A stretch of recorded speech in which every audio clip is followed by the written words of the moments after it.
بسم اللہ الرحمن الرحیم۔ السلام علیکم ورحمۃ اللہ وبرکاتہ۔ ابن ماجہ میں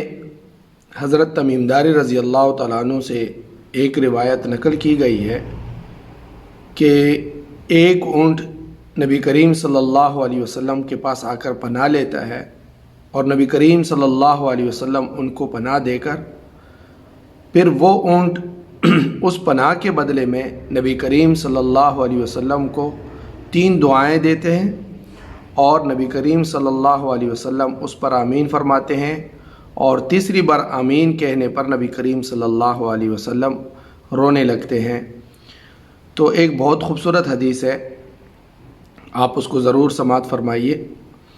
حضرت تمیم داری رضی اللہ تعالیٰ عنہ فرماتے ہیں کہ ایک مرتبہ نبی کریم صلی اللہ علیہ وسلم کے ساتھ ہم بیٹھے ہوئے تھے کہ اچانک ہماری طرف ایک اونٹ دوڑتا ہوا آیا، یہاں تک کہ وہ نبی کریم صلی اللہ علیہ وسلم کے سر کے قریب کھڑا ہو کر بلبلانے لگا۔ آپ صلی اللہ علیہ وسلم نے فرمایا، اے اونٹ رک جا، اگر تو سچا ہے تو سچائی کا بدلہ ملے گا، اور اگر تو جھوٹا ہے تو جھوٹ کی سزا پائے گا، اور اللہ تعالیٰ ہماری طرف ٹھکانہ پکڑنے والے کو نامراد نہیں کرتا، یعنی ہماری طرف جو آتا ہے پناہ لیتا ہے وہ نامراد نہیں ہوتا، وہ اپنی مراد پاتا ہے۔ صحابہ کرام رضوان اللہ علیہم اجمعین نے عرض کیا، یا رسول اللہ، یہ اونٹ کیا کہہ رہا ہے؟ تو آپ صلی اللہ علیہ وسلم نے فرمایا، یہ اونٹ اس لیے آیا ہے کہ اس کے مالک اسے نہر کر کے گوشت کھانے کا ارادہ کر رہا ہے، یعنی اس کو ذبح کرنا چاہتے ہیں اور اس کے گوشت کھانے کا ارادہ کر رہا ہے۔ چنانچہ یہ ان سے بھاگ کر یہاں پہ چلا آیا اور یہ تمہارے نبی کریم صلی اللہ علیہ وسلم سے فریاد کر رہا ہے، فریاد رسی کر رہا ہے کہ اس کی فریاد سنی جائے۔ تو صحابہ کرام رضوان اللہ علیہم اجمعین فرماتے کہ ہم بیٹھے ہی تھے کہ اچانک اونٹ والے جو اونٹ کے مالک تھے وہ دوڑتے ہوئے آئے۔ اونٹ نے جب ان کو دیکھا تو پھر وہ نبی کریم صلی اللہ علیہ وسلم کے سر مبارک کے پاس پناہ لے کر کھڑا ہو گیا، یعنی اور قریب ہو گیا۔ ان لوگوں نے عرض کیا، اے اللہ کے رسول صلی اللہ علیہ وسلم، یہ ہمارا اونٹ ہے اور 3 دن سے یہ بھاگا ہوا ہے، فرار ہو چکا ہے، اب ہم اس اونٹ کو آپ صلی اللہ علیہ وسلم کے پاس دیکھ رہے ہیں۔ یہ سن کر نبی کریم صلی اللہ علیہ وسلم نے فرمایا کہ یہ اونٹ مجھ سے شکایت کر رہا ہے، فریاد کر رہا ہے۔ اونٹ والوں نے کہا، یا رسول اللہ، یہ اونٹ کیا شکایت کر رہا ہے؟ تو آپ صلی اللہ علیہ وسلم نے فرمایا، اونٹ یہ شکایت کر رہا ہے کہ چند سال پہلے وہ تمہارے ساتھ ہے اور تم لوگ موسم گرما میں گھاس کی منڈی تک اس پر باربرداری کرتے رہے ہو، اور سردیوں میں اون اور گرم چیزیں سامان جو ہے وہ بازار تک اس پہ لاتے ہو۔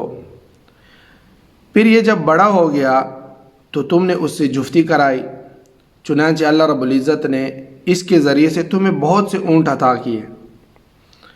پھر جب اس سال تمہیں وسعت ملی اور فراخی ہوئی تو تم نے اس اونٹ کو نہر کر کے ذبح کرنے کا جو ہے ارادہ کر لیا تاکہ اس کے گوشت کو کھایا جا سکے۔ ان لوگوں نے عرض کیا، یا رسول اللہ، بالکل معاملہ ایسا ہی ہے جیسے آپ صلی اللہ علیہ وسلم نے فرمایا، کیا تمہیں اس فرمانبردار اونٹ کو یہی بدلہ دینا چاہیے؟ نبی کریم صلی اللہ علیہ وسلم نے ان سے سوال کیا، ان لوگوں سے، کہ اس طرح فرمانبردار اونٹ کو یہ بدلہ دینا چاہیے؟ تو انہوں نے کہا، اے اللہ کے رسول، ٹھیک ہے،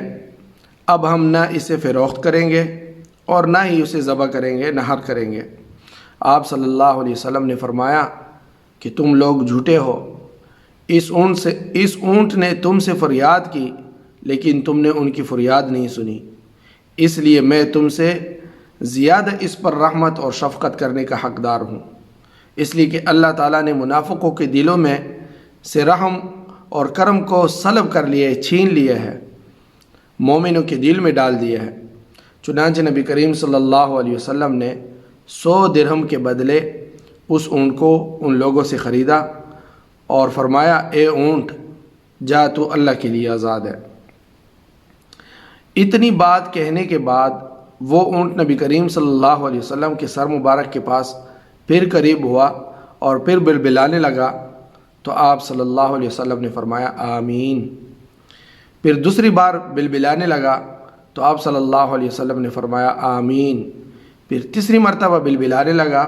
تو آپ صلی اللہ علیہ وسلم نے فرمایا آمین، اور پھر چوتھی مرتبہ بلبلایا تو آپ صلی اللہ علیہ وسلم نے فرمایا رونے لگے۔ ہم نے عرض کیا یا رسول اللہ یہ اونٹ کیا کہہ رہا ہے؟ صحابہ کرام فرماتے ہیں کہ ہم نے عرض کیا یا رسول اللہ یہ اونٹ کیا کہہ رہا ہے؟ آپ صلی اللہ علیہ وسلم نے فرمایا کہ پہلی بار اس اونٹ نے کہا کہ اے اللہ کے نبی، اللہ تعالیٰ آپ کو اسلام اور قرآن کے بدلے میں بہترین صلہ عطا فرمایا، تو میں نے کہا آمین۔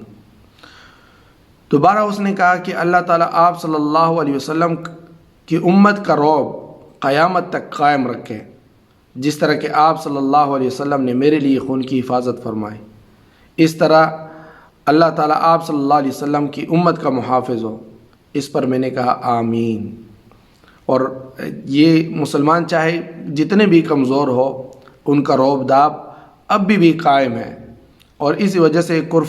کفر جو ہے لرز براندام ہے۔ چوتھی بار اس نے کہا کہ اللہ تعالیٰ آپ صلی اللہ علیہ وسلم کی امت کی پکڑ نہ فرمائے، اس کی گرفت نہ کرے، تو میں یہ دعا سن کر رونے لگا، اس لیے کہ میں نے یہ ساری دعائیں اس سے پہلے بھی مانگی ہیں، بار بار مانگی ہیں، اللہ تعالیٰ سے مانگی ہے۔ چنانچہ اللہ تعالیٰ نے فرمایا کہ آخر میں گرفت سے روک دیا، باقی دعائیں قبول ہوئی کہ اللہ تعالیٰ میری امت کو ان کے اعمال کے بدلے میں ان کی پکڑ ضرور فرمائیں گے۔ حضرت جبرائیل علیہ السلام فرماتے ہیں کہ اللہ تعالیٰ نے فرمایا ان فنا امتی بالسیف جر القلم ما هو بقائن، ان فنا امتی بالسیف جر القلم بما هو کائن، کہ بے شک میری امت کا خاتمہ تلوار کے ذریعے سے ہی ہوگا اور یہ تقدیر میں لکھا جا چکا ہے۔ تو یہ ایک ایسی حدیث کہ جس میں نبی کریم صلی اللہ علیہ وسلم کی رحمت اور شفقت انسانوں کے علاوہ جانوروں پر بھی، اور نبی کریم صلی اللہ علیہ وسلم کے امت کا رعب و دبدبہ قیامت تک دوسرے اقوام پر وہ بھی موجود، لیکن نبی کریم صلی اللہ علیہ وسلم کی امت کی اپنی بدعمالیہ اور جو بدعمالیہ ہے ان پر اس کی پکڑ لازماً ہوگی، اللہ تعالیٰ کو اس کا حساب دینا ہوگا۔ اللہ تعالیٰ ہمیں صحیح بننے کی اور صحیح مسلمان بننے کی توفیق عطا فرمائے، اور اللہ تعالیٰ قیامت کے حساب سے ہمیں بچائے، اور اللہ رب العزت نبی کریم صلی اللہ علیہ وسلم کے نقش قدم پر ہمیں چلنے کی توفیق نصیب فرمائے۔ والسلام علیکم ورحمۃ اللہ وبرکاتہ۔ دوستو، صادق ٹی وی کو سبسکرائب کرنا مت بھولیے، ویڈیو کو لائک کریں، شیئر کریں، اور کمنٹ سیکشن میں اپنے رائے کا اظہار